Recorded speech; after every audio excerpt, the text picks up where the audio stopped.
Un PDG millionnaire a vu une petite fille endormie à un arrêt de bus.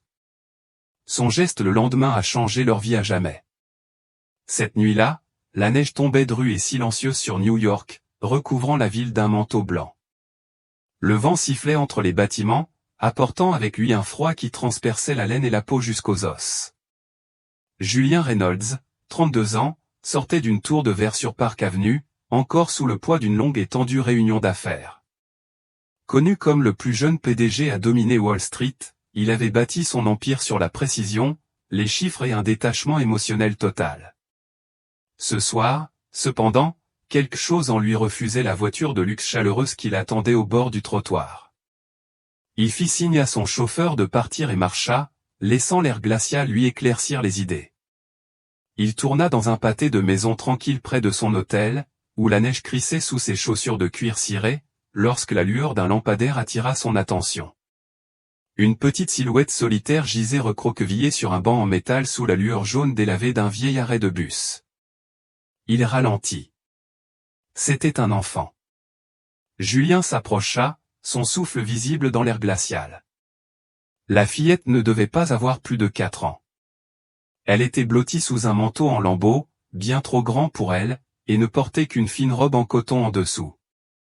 Ses cheveux étaient emmêlés, ses joues rouges et irritées par le froid, ses lèvres déjà teintées de bleu. Elle dormait ou essayait de dormir. L'inquiétude le submergea. Sans hésiter, il s'accroupit près du banc et lui toucha doucement l'épaule. « Tu as une maison ?» demanda-t-il doucement. « Il gèle ici. Laisse-moi t'emmener au chaud. Viens avec moi. » La petite fille remua. Ses yeux s'ouvrirent en clignant, étonnamment clairs, grands et calmes. Elle le regarda sans peur ni surprise, juste avec une confiance silencieuse. « Ma maman est partie chercher à dîner, » dit-elle d'une voix faible mais assurée. « Mais je n'ai pas peur. Tu es là maintenant. Tu es le miracle, n'est-ce pas ?» Julien se figea. Ce mot miracle lui a fait quelque chose. Elle l'avait dit comme si c'était un fait, comme si c'était évident, comme si elle l'attendait. Il ne savait pas quoi dire. Dans son monde, la foi n'avait pas d'importance. Seuls les résultats comptaient.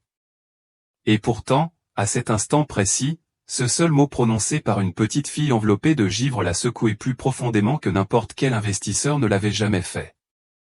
Elle s'assit un peu et fouilla dans le vieux sac à dos à côté d'elle. Elle en sortit une photographie froissée et la lui tendit. « Voici ma maman, » dit-elle. Elle a dit qu'elle serait de retour avant que la neige ne recouvre mes chaussures. Peux-tu attendre avec moi jusque-là ? Julien baissa les yeux. La neige avait déjà commencé à s'accumuler sur les bords en caoutchouc de ses baskets. Cette vue fit se tordre quelque chose dans sa poitrine. Sans un mot, il retira son lourd manteau de laine et l'enroula doucement autour de ses petites épaules. Elle s'y enfonça instantanément, comme si c'était une couverture faite de nuages. « Comment t'appelles-tu » demanda-t-il après un long silence. « Chloé » dit-elle en se blottissant plus profondément dans la chaleur. Il hocha la tête, ne sachant pas quoi dire d'autre. Elle baissa les yeux vers ses pieds. « Maman et moi restons ici parfois » a-t-elle ajouté. « Ce n'est pas si mal. La lumière m'aide à dormir. » Julien regarda autour de lui. Pas de mer, personne, juste du vent et un silence blanc. Il voulait appeler quelqu'un, un refuge, la police, n'importe qui. Mais il ne l'a pas fait. Au lieu de cela, il est resté là, assis avec elle. Il ne savait pas combien de temps il était resté assis dans le froid glacial, sa veste protégeant à peine ses bras du vent. Mais Chloé semblait se détendre à côté de lui, comme si sa présence rendait le banc plus chaud. « Tu crois vraiment que je suis un miracle ?» demanda-t-il finalement, sa voix à peine au-dessus du vent. Chloé hocha lentement la tête. « Maman dit que les miracles sont des gens qui se présentent quand personne d'autre ne le fait. » Julien regardait droit devant lui la neige qui tombait, le souffle court. Pour la première fois depuis des années, il sentit quelque chose se fissurer à l'intérieur de la glace qu'il avait construite autour de lui. Et il resta ainsi, juste un homme et une petite fille attendant dans la neige, ne sachant pas que dans quelques instants sa mère reviendrait et que rien dans sa vie ne serait plus jamais comme avant. Camille resserra son foulard autour de son visage tandis que le vent hurlait dans la ruelle près de la soupe populaire. La neige collait à ses cils. Ses doigts étaient engourdis et le petit sac en papier qu'elle portait était déjà humide. À l'intérieur se trouvaient 2 récipients de bouillie de riz chaude et un seul petit pain, le dîner de ce soir pour elle et Chloé. Elle marchait rapidement, chaque pas lourd de fatigue. Elle était partie plus longtemps que d'habitude. Une file d'attente à la cuisine s'étendait autour du pâté de maison, et au moment où elle est entrée, les bénévoles étaient déjà en train de faire leur bagage. Mais elle avait souri, polie et patiente, reconnaissante pour tout ce qu'ils pouvaient lui donner. C'était la règle selon laquelle elle vivait, ne jamais mendier, ne jamais exiger, juste survivre. Camille avait 28 ans, autrefois une rêveuse tranquille avec une passion pour la cuisine et un œil pour les saveurs. Elle travaillait comme cuisinière dans un petit bistrot de quartier avant que la pandémie ne l'oblige à fermer. Puis sont arrivées les factures impayées, l'expulsion, la dure réalité que même un travail acharné pouvait vous laisser sans abri. Elle n'était plus qu'une mère qui faisait tout ce qu'elle pouvait pour protéger son enfant d'un monde qui n'avait pas de place pour lui. Ses pas s'accélérèrent alors qu'elle tournait vers le pâté de maison où se trouvait l'ancien arrêt de bus, un endroit qu'elle avait soigneusement repéré. C'était près d'un hôpital, ce qui signifiait des lumières de patrouille, une caméra de sécurité et un abri à proximité qu'elle utilisait parfois comme salle de bain et couverture. Le banc était partiellement recouvert de neige et offrait suffisamment d'espace pour que Chloé puisse dormir si elle se recroquevillait. Mais ce soir, au moment où Camille tournait le coin, elle s'arrêta net. Il y avait quelqu'un là. Un homme, assis sur le banc à côté de Chloé. Il ne la tenait pas, mais il était proche. Trop proche.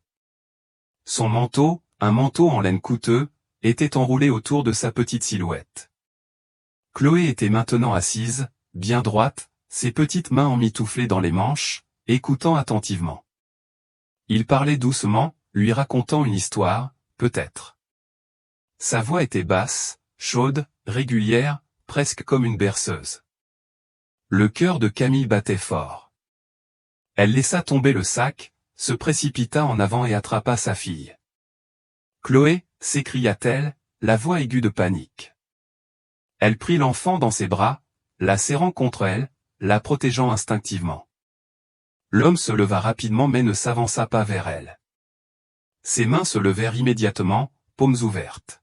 « Je ne suis pas là pour lui faire du mal, » dit-il calmement. J'étais juste assis avec elle. Elle était seule, elle avait froid. Camille recula d'un pas, les yeux scrutant son visage. Rasé de près, jeune, sérieux et inconnu. Elle ne voyait pas de malice, mais elle ne lui faisait pas confiance non plus. Tu n'as pas le droit de toucher l'enfant de quelqu'un juste parce qu'il a l'air froid, rétorqua-t-elle en resserrant ses bras autour de Chloé. Je ne l'ai pas touché, dit-il doucement.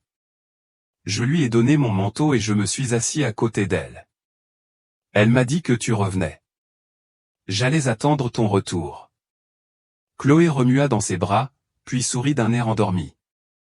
Maman, il est gentil. Il est resté avec moi. Il est au chaud comme Coco. Camille regarda sa fille. Sa peau était moins pâle maintenant. Elle avait cessé de trembler. Elle se tourna vers l'homme, sa voix toujours prudente. Qui es-tu? Je m'appelle Julien, dit-il. Je passais, c'est tout. Il ne fit aucun geste pour récupérer son manteau. Il se tenait là, en chemise, les flocons de neige s'accumulant sur ses épaules, les mains toujours levées. Camille l'observait. Son regard était fixe, ni prédateur, ni vide, juste fatigué comme le sien. Pourtant, dit-elle sans rien dire. Je peux partir si tu veux, proposa-t-il. Mais tu pourrais peut-être lui garder le manteau, juste pour ce soir. Camille regarda l'épaisse laine enroulée autour de Chloé et vit sa fille s'y blottir comme si elle y était à sa place.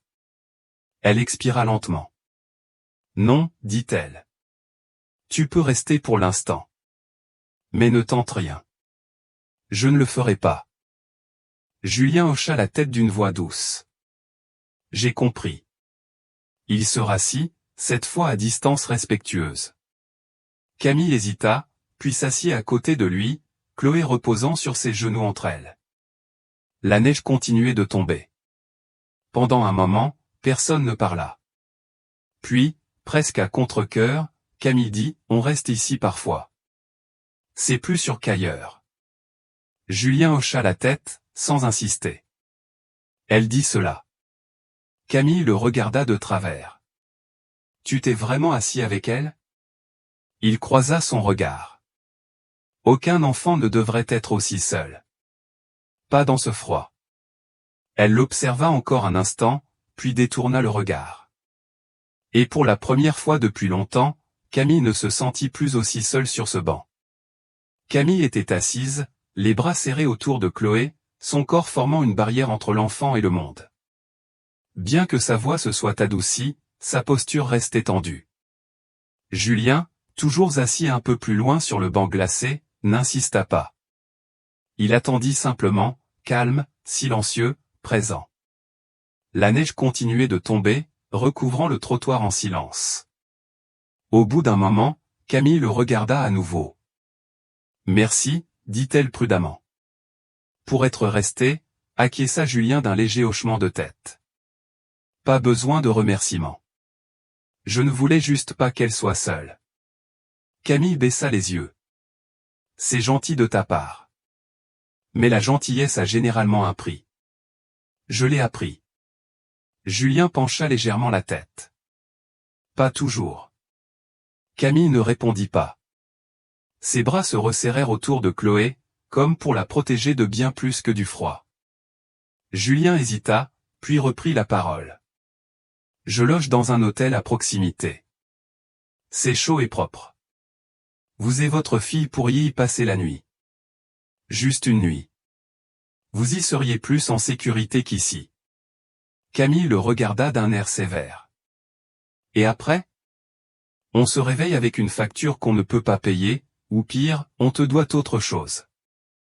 Julien ne broncha pas, tu ne me devrais rien. Elle laissa échapper un rire amer, quoique discret. C'est ce qu'ils disent tous. Rien n'est gratuit. Julien ne protesta pas. Au lieu de cela, il baissa les yeux sur ses mains, puis la regarda de nouveau. Tu as raison d'être prudent. Je respecte ça. Il se leva et épousseta la neige de ses manches. Il y a un motel économique à 4 pâtés de maison d'ici. Personne ne vous dérangera là-bas. Je vous y emmène. Payez la nuit anonymement. Après, vous déciderez de la suite. Camille plissa les yeux. Pourquoi fais-tu ça? Julien la regarda dans les yeux. Parce que je peux et parce que je le veux. Cette réponse la stupéfia et la fit taire. Finalement, elle hocha lentement la tête. Nous irons juste pour ce soir. Il ne dit rien de plus, fit juste un petit signe de tête et attendit pendant qu'elle se tenait debout, soulevant doucement Chloé dans ses bras, le lourd manteau toujours enroulé autour de l'enfant comme un cocon. Ils ont parcouru les 4 pâtés de maison dans un silence presque total. Chloé, à moitié endormie dans les bras de Camille, ne bougea qu'une fois pour murmurer « Je l'aime bien, maman ». Il réchauffe l'air. Au motel, Julien s'approcha de la réception et s'occupa discrètement des réservations, demandant au réceptionniste de ne pas mentionner son nom. Puis il tendit une clé à Camille.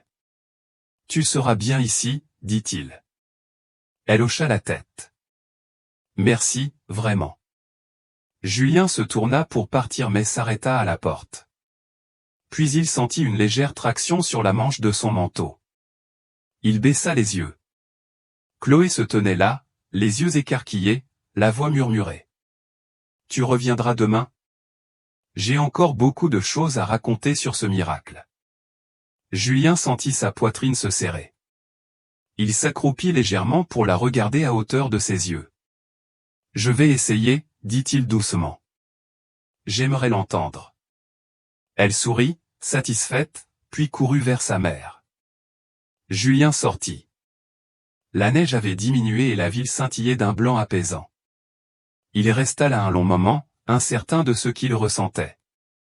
Pendant des années, Tout ce qu'il faisait était guidé par la stratégie, la logique, les chiffres.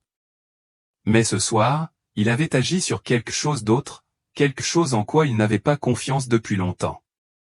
Son cœur. Et cela l'avait conduit ici, vers une inconnue, une petite fille. Une histoire miraculeuse qui n'était pas encore terminée. Et pour la première fois depuis une éternité, Julien ne voulait pas partir. Le lendemain matin, Julien était assis dans son bureau, un café froid à côté de lui, mais son esprit était loin des rapports trimestriels ou des réunions du conseil d'administration. Il ne pouvait s'empêcher de penser à la femme et à l'enfant de la veille. Il y avait quelque chose chez Camille, quelque chose de calme mais d'inébranlable, une force qui n'exigeait pas l'attention mais imposait le respect. Elle avait toutes les raisons de craquer, de supplier, de céder aux circonstances, mais elle ne l'a pas fait.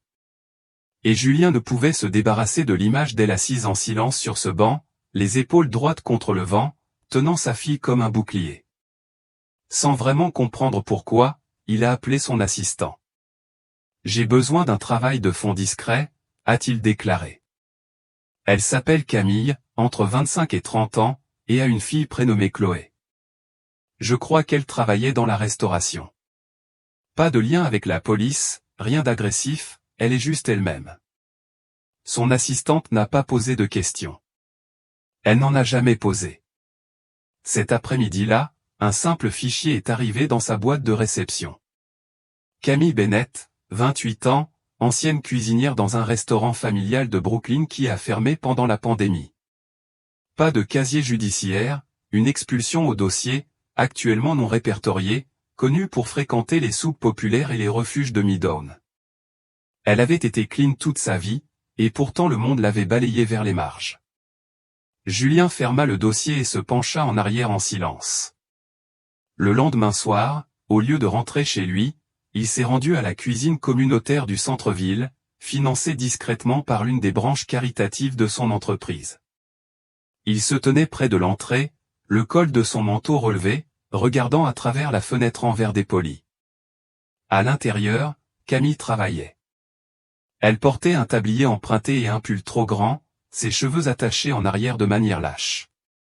Elle se déplaçait avec une aisance habituelle, elle coupait des légumes, remuait une énorme marmite de ragoût, remplissait les bols avec précaution. Mais ce n'est pas seulement l'habileté qui la frappait. C'était la grâce. Elle saluait chaque personne dans la file d'un signe de tête ou d'un petit sourire.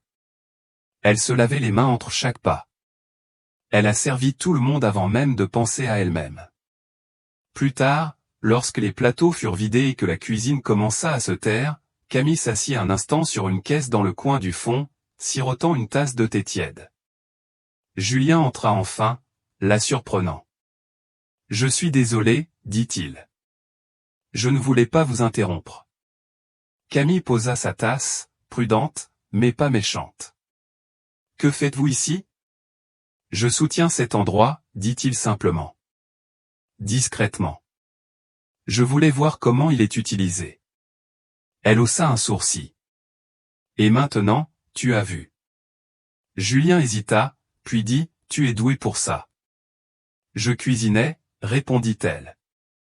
Avant tout ça, je pouvais t'aider, proposa-t-il. Te trouver une petite allocation. Officiellement. Rien de bien important, mais stable. Camille secoua la tête. Je ne demande pas la charité.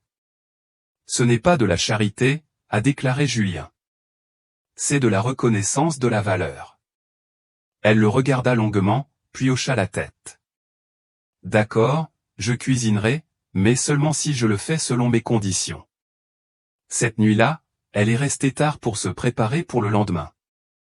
Julien s'attardait à proximité, faisant semblant de vérifier son téléphone, mais en réalité il la regardait simplement travailler. C'était apaisant d'une certaine manière, comme regarder quelqu'un rétablir l'ordre dans un monde chaotique, une marmite mijotante à la fois. Plus tard, alors qu'elle sortait par la porte arrière, il la suivit à une distance respectueuse. Elle n'est pas rentrée directement chez elle. Au lieu de cela, elle a marché 2 pâtés de maison plus loin, a tourné un coin et s'est approchée d'une silhouette affalée près de la ruelle. Un homme âgé, recroquevillé sous une couverture déchirée, frissonnait violemment. Camille s'agenouilla à côté de lui, murmura quelque chose que Julien ne put entendre, puis fouilla dans son sac et en sortit un petit récipient. Reste. Elle le plaça doucement dans les mains de l'homme, puis, sans hésitation, retira son manteau et l'enroula autour de ses épaules. Julien s'est arrêté de marcher. Il se tenait là, à moitié caché par la neige, la regardant. On ne devrait pas mourir de froid, murmura Camille en ajustant le manteau sur le dos de l'homme. Même s'ils ont fait des erreurs. Julien ne parlait pas, ne bougeait pas. Il la fixait simplement du regard, de l'attention dans sa voix, de la fermeté de son toucher, de l'humanité inébranlable qu'elle donnait si librement. Et à cet instant, pour la première fois depuis très longtemps, Julien pensa à sa mère.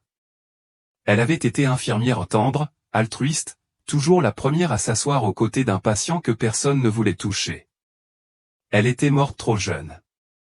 Mais là, Julien revoyait cette même âme reflétée dans une femme assise sur le trottoir froid, à côté d'un homme oublié. Camille ignorait qu'on l'observait. Et Julien savait qu'il ne pouvait plus se taire, du moins pas au fond de lui. Il était venu ici avec curiosité. Il était maintenant tout autre, ému. L'hiver s'installait en ville, mais Julien se retrouva à sortir dans le froid plus souvent que jamais. Tout commença un soir. Camille emballait les restes de nourriture de la cantine communautaire dans des boîtes en papier lorsque Julien lui proposa doucement « Ça te dérange si je te rejoins ?» Elle hésita, doutant de son sérieux. « Pour les livrer ?» ajouta-t-il en soulevant délicatement l'un des sacs. Camille l'observa un instant, puis lui tendit une boîte. « Il vous faudra des gants et peut-être un peu d'humilité. » À partir de ce soir-là, c'est devenu un rituel. Chaque soir, après la fermeture de la cuisine, ils préparaient de petits repas et se promenaient ensemble dans les ruelles, les bouches de métro et les recoins oubliés de la ville, des endroits où l'on dormait dans les embrasures de portes et sous les cages d'escalier. Beaucoup de ceux qu'ils servaient n'osaient jamais entrer dans la soupe populaire, par honte ou par peur, mais Camille les trouva quand même. Julien les suivit. Il regarda Camille s'agenouiller sans hésitation dans la neige fondue, déposer la nourriture à deux mains et regarder le destinataire dans les yeux. « Toujours dans les yeux, dit-elle. Merci. » Même quand elle donnait, cela le touchait profondément. Ce n'était pas par pitié qu'elle donnait, c'était par dignité.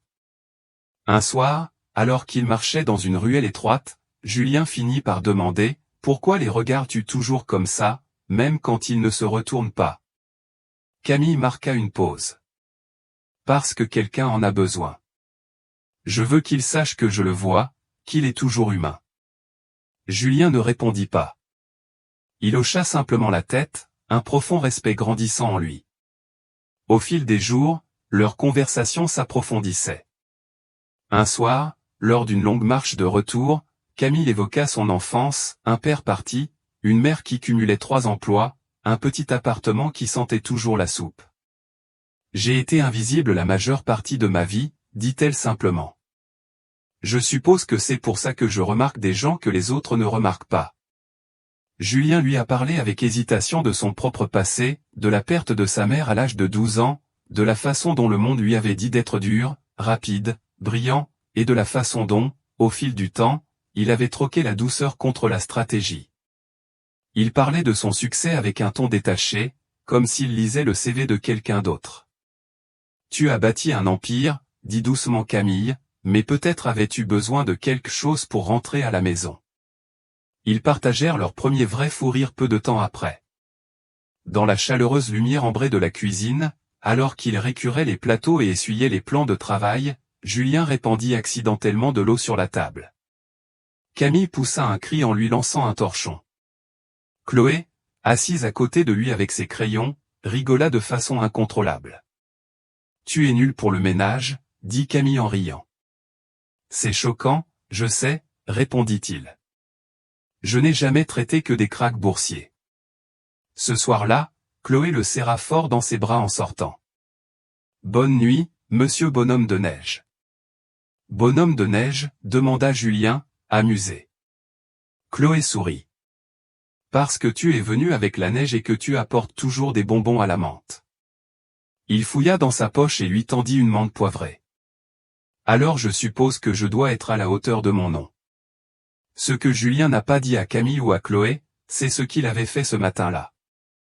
En examinant les rapports immobiliers de la branche philanthropique de l'entreprise, il est tombé sur une annonce, un café fermé au cœur de Midtown, modeste mais bien construit, le genre d'endroit qui pouvait sentir le pain frais et ressembler à des histoires partagées autour d'une soupe. Sans fanfare ni hésitation, il l'a acheté sous le nom de la fondation.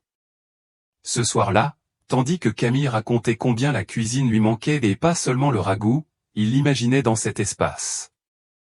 Elle et Chloé, un fourneau bien chaud, un menu écrit à la craie de sa main soignée, le cliquetis des assiettes, les rires et les secondes chances. Il ne dit pas un mot, mais dans son cœur, la vision était déjà vivante, et elle avait un nom, le foyer. C'est arrivé un après-midi ordinaire. Du moins, c'est ainsi que ça a commencé. Camille était arrivée tôt à la cuisine pour préparer le repas du soir. Elle coupait des carottes au fond lorsqu'elle entendit une voix, celle de Julien.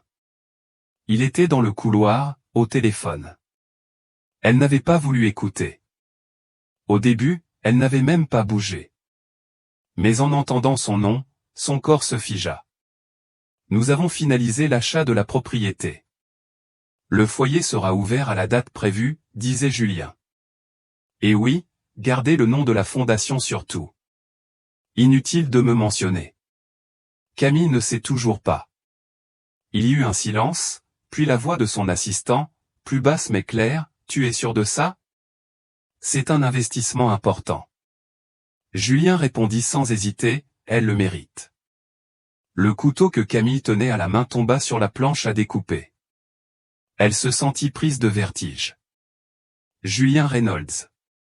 Ce nom la frappait désormais de plein fouet. Bien sûr, elle l'avait déjà entendu auparavant, dans les gros titres, dans l'admiration chuchotée des bénévoles, sur la couverture d'un numéro de Forbes qu'elle avait vu des années auparavant dans une salle d'attente. L'homme aux traits anguleux, aux yeux froids et à la tête d'une entreprise d'1 milliard de dollars, était là tous les jours, silencieux, souriant, chaleureux, faisant la vaisselle, livrant de la nourriture, mentant. Elle sortit de la cuisine juste au moment où Julien se retournait, raccrochant. Leurs regards se croisèrent. Elle ne parla pas. Elle n'en avait pas besoin. Son visage pâlit. Camille, attends. Tu m'as menti, dit-elle d'une voix plate mais tremblante. Pendant tout ce temps, tu... Je n'ai pas menti, dit-il rapidement. Je ne t'ai juste pas tout dit. Ce n'est pas mieux. Il fit un pas en avant. Je ne cherchais pas à te piéger. Je voulais être honnête avec toi. Ni le titre, ni le nom. Elle secoua la tête. Mais ce n'est pas une question de nom, Julien.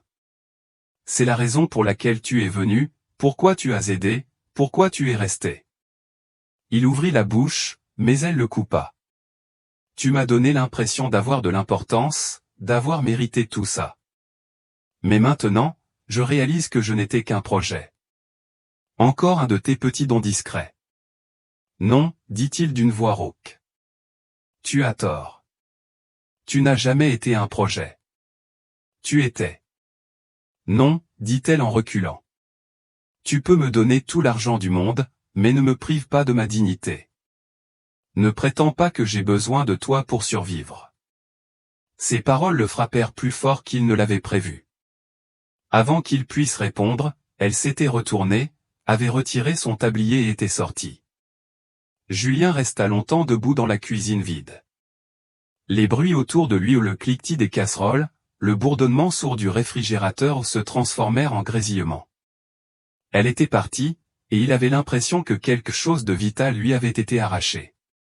Cette nuit-là, il est retourné dans son Penthouse, un espace rempli de tout ce que l'argent pouvait acheter ou de grandes fenêtres, des meubles design, une vue imprenable sur l'horizon mais il n'avait jamais semblé aussi vide. Le silence n'était plus paisible. Il était étouffant. Pendant les 3 jours suivants, Julien erra dans son travail comme un fantôme. Son équipe le remarqua. Ses courriels restèrent sans réponse. Il annula des réunions. Il cessa de rappeler. Et chaque matin, il se retrouvait à parcourir le même chemin, passant devant l'arrêt de bus où ils s'étaient rencontrés pour la première fois, espérant apercevoir une petite silhouette dans un manteau trop grand. Elle n'a jamais été là. Il s'est également arrêté à la cuisine, une fois, juste pour rester dehors, juste pour écouter. Il n'y avait pas de rire, pas de chaleur, pas de Camille. Il essaya de se raisonner. Il s'agissait d'aide, de gentillesse, du foyer. Mais au fond, il savait que ce n'était plus la vérité. Il n'était pas resté toutes ces nuits pour la charité. Il ne l'avait pas observé depuis l'ombre juste pour se sentir utile. Il était resté parce que quelque chose dans sa stabilité l'avait ancré. Il était tombé amoureux sans même s'en rendre compte. Et maintenant qu'elle était partie, tout ce qui avait autrefois façonné sa vie, les accords, les fusions, les chiffres ne lui semblaient plus que du bruit. Un soir, il chargea lui-même un sac de restes de repas et parcourut le chemin qu'ils avaient l'habitude de suivre ensemble, dans des ruelles familières, autour de coins gelés, devant les marches de la vieille église où Camille avait l'habitude de laisser des couvertures supplémentaires. Il n'a trouvé personne. Au dernier arrêt, la rue la plus calme de toutes, il se tenait seul sous un lampadaire vacillant. Le vent transperçait son manteau. La neige dansait dans la lumière comme de la poussière. Il ferma les yeux et se souvint de sa voix. Je n'ai pas besoin d'être sauvé. J'ai besoin de me sentir comme une personne. Julien ouvrit lentement les yeux et puis, à voix haute et sans que personne ne le sache, il murmura, je ne l'ai pas sauvé. Il leva les yeux vers le ciel, la neige s'accrochant à ses cils. Elle m'a sauvé. Ce n'était pas son besoin qui l'avait changé. C'était son refus d'être défini par cela ou sa fierté tranquille, ses petits gestes constants de sollicitude. Il était tombé amoureux, non pas parce qu'elle avait besoin de lui, mais parce qu'elle n'en avait pas besoin, et qu'il avait besoin d'elle. Il avait besoin que le son de son rire résonne sur les murs de la cuisine. Il avait besoin des câlins collants à la menthe poivrée de Chloé. Il avait besoin de la façon dont Camille regardait les gens comme s'ils comptaient encore, même lorsque le monde les avait oubliés. Julien Reynolds, l'homme qui avait tout, savait désormais ce que signifiait un manque si profond qu'il résonnait. La cuisine résonnait du léger cliquetis des casseroles et du murmure des voix tandis que les bénévoles préparaient le dernier repas de la soirée. Mais quand Julien franchit la porte ce soir-là, tout sembla s'être arrêté. Il ne parla pas. Il ne demanda pas la permission. Il se dirigea simplement vers le fond de la pièce et s'assit sur le même tabouret où il goûtait les plats à côté d'elle. L'air sentait le gingembre et le bouillon.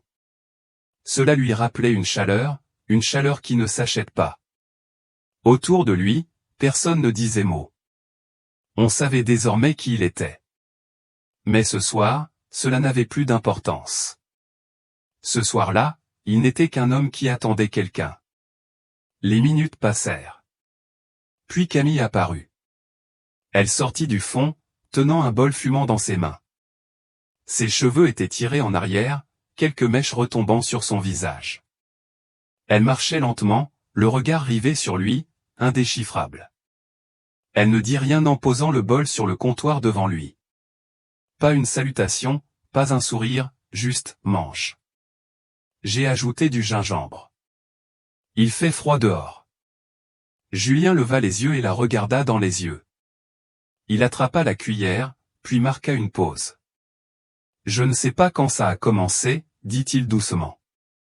C'était peut-être la nuit où je t'ai vu donner ton dernier bol de soupe à quelqu'un qui ne pouvait pas te regarder dans les yeux. Ou peut-être quand tu as ri, même si je savais que tu n'avais pas dormi. Mais à un moment donné, j'ai arrêté de venir ici pour aider.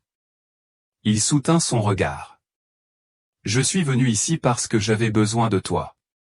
Camille ne dit rien, mais ses lèvres tremblaient légèrement et elle cligna des yeux plus d'une fois. Julien continua d'une voix ferme. Je ne sais pas comment désirer des choses que je ne peux pas contrôler, mais je sais une chose, plus rien de ce que je mange n'a bon goût, à moins que ce soit fait par toi. Elle détourna le regard, puis le regarda à nouveau. Alors ne pars plus, dit-elle doucement. Je n'ai jamais eu besoin de miracle. J'avais juste besoin de quelqu'un qui reste, même dans les moments difficiles. Puis Julien se leva lentement, s'approchant d'un pas plus bas. je reste. Non pas par culpabilité, ni pour sauver qui que ce soit, mais parce que tu es la seule chose qui me manquait sans que je le sache. Il tendit doucement la main, la posant sur le bord du comptoir entre eux. Pour la première fois de ma vie, a-t-il déclaré, j'ai quelque chose qui me ramène à la maison. Camille ne dit rien. Elle posa sa main sur la sienne. Leurs doigts s'entremêlèrent. Plus besoin d'explication. Derrière eux, Chloé jeta un coup d'œil depuis la porte, un sourire s'étalant sur son visage tandis qu'elle murmurait, « Je t'avais dit qu'il reviendrait, maman. » La soupe, oubliée sur le comptoir, montait de la vapeur et volait doucement entre eux. Mais à cet instant, aucun d'eux n'avait besoin de nourriture pour se sentir rassasié. Un an plus tard, la neige est revenue à New York. Mais cette fois, elle semblait plus douce, plus clémente. Aux abords de la ville, nichée entre de vieux bâtiments et de nouveaux commencements, se dressait Art Village, une communauté pas comme les autres. Construite à partir de briques restaurées et d'un espoir renouvelé, elle offrait plus qu'un simple abri. Elle offrait un nouveau départ. À l'intérieur de ses murs, il y avait une cuisine communautaire animée, une salle de classe pour la formation professionnelle, des jardins partagés, un coin lecture et une aire de jeu où les rires des enfants résonnaient comme des cloches. Et au cœur de tout cela se trouvait Camille, désormais chef de cuisine et directrice de programme.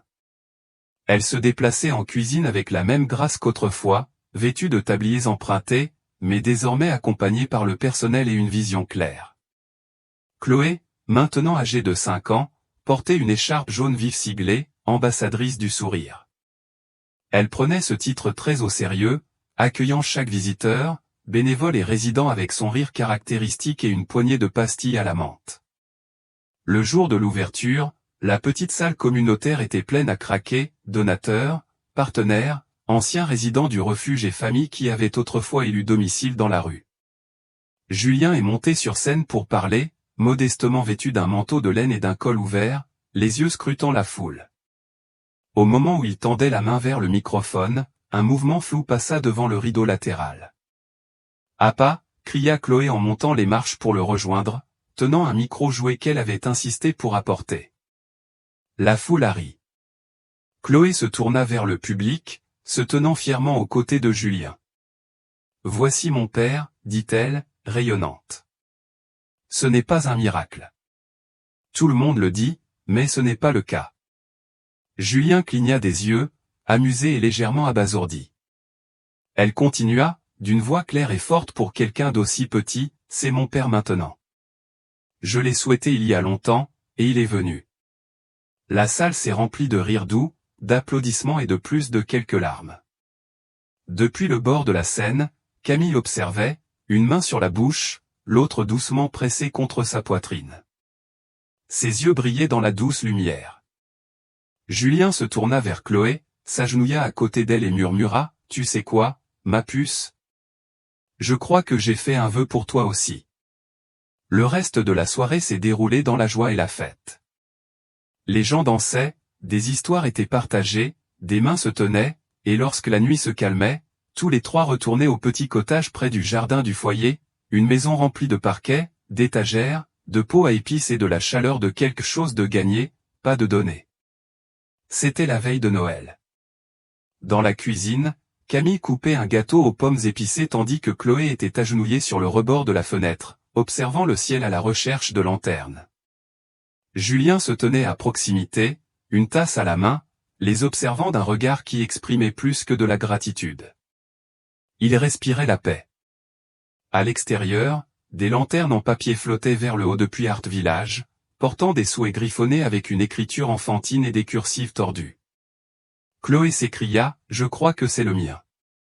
J'aurais aimé plus de câlins. » Julien enroula ses bras autour d'elle et de Camille, les rapprochant tandis que la chaleur du four et le parfum de cannelle tourbillonnaient autour de lui. Camille appuya sa tête contre son épaule et murmura, « Nous avions l'habitude de souhaiter un miracle. » Julien sourit doucement, les yeux rivés au ciel. « Mais il s'avère, dit-il en resserrant son étreinte, que tu étais le miracle que je n'osais jamais demander. » Et sous un ciel rempli de lanternes, de rires et de neige douce, leur petite famille se tenait enveloppée de lumière, non seulement de la saison, mais de quelque chose de plus profond. L'amour, la maison et un avenir enfin construit sur les deux. Si cette histoire a touché votre cœur, vous n'êtes pas seul. Parfois, les miracles les plus puissants ne sont ni grandioses ni bruyants. Ce sont des actes de bonté discrets, un bol de soupe, un manteau partagé dans le froid, une main tendue en silence. On les retrouve chez les gens qui choisissent de rester et d'aimer sans avoir besoin de sauver. Chez Soul Stirring Stories, nous croyons à la beauté des moments réels, de l'espoir né des difficultés et des secondes chances qui changent des vies. Si vous aussi, vous croyez en ces choses, nous vous invitons à vous abonner à notre chaîne. Rejoignez notre communauté de cœurs qui croient encore en la bonté, en la guérison et en des histoires qui nous rappellent qui nous sommes vraiment. Parce que parfois, il suffit d'une seule histoire pour émouvoir votre âme. Abonnez-vous maintenant et laissez la prochaine histoire trouver son chemin jusqu'à vous.